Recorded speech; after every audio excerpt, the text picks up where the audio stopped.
10410863055. Aku dari Departemen Ilmu Komunikasi, Fakultas Ilmu Sosial dan Politik, Universitas Andalas. Di video kali ini aku bakal ngejelasin tentang cegah pergaulan bebas melalui pendekatan logika, yaitu pendekatan induktif. Nah, sebelum masuk ke dalam intinya, aku mau nanya nih, teman-teman semua tahu nggak ya apa pergaulan bebas itu? Nah, jadi pergaulan bebas itu adalah suatu fenomena sosial yang dimana individu, terutamanya itu remaja, yang terlibat dalam hubungan yang tidak terkontrol, baik itu secara emosional ataupun secara fisik, yang dimana fenomena ini tuh melanggar norma-norma sosial dan juga etika.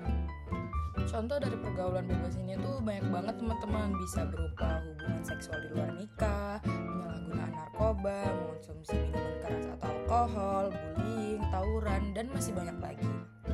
Nah, kita masuk ke salah satu inti dari pembahasan kita pada hari ini, yaitu bagaimana pergaulan bebas ini dilihat dalam logika ilmiah ataupun pendekatan logika. Nah, kali ini aku bakal ngambil itu dari contoh pendekatan logika induktif.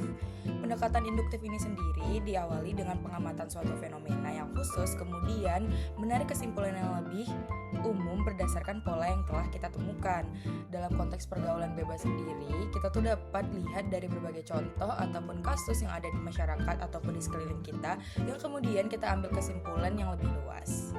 Nah, tahapan dalam pendekatan induktif ini dalam kasus pergaulan bebas itu dimulai dari pengamatan awal, yang dimana bisa kita lihat sekarang ini tuh makin banyak remaja yang terlibat dalam pergaulan bebas seperti seks bebas, narkoba, minuman keras, dan masalah ini tuh sering terjadi dan meningkat di beberapa daerah.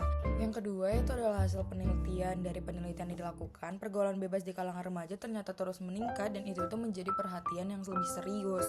Yang ketiga yaitu identifikasi penyebab. Dari banyaknya kasus itu tadi, tentu kita tuh berpikir kenapa ini tuh bisa terjadi, dan beberapa alasan yang muncul itu misalnya itu kurangnya perhatian orang tua, yaitu orang tua tuh kurang mengawasi atau sibuk sendiri. Yang kedua yaitu adalah pengaruh teman sebaya, yang sering ternyata teman-temannya tuh ngajak dia ke hal-hal yang negatif. Terus yang ketiga itu adalah media sosial yang ngeracuni dengan konten yang gak mendidik. Terus yang keempat itu adalah pendidikan soal seks itu masih kurang. Jadi tentang sex education tuh masih kurang dan masih awam. Jadi remaja tuh gak paham sama apa dampak dari seks itu sendiri.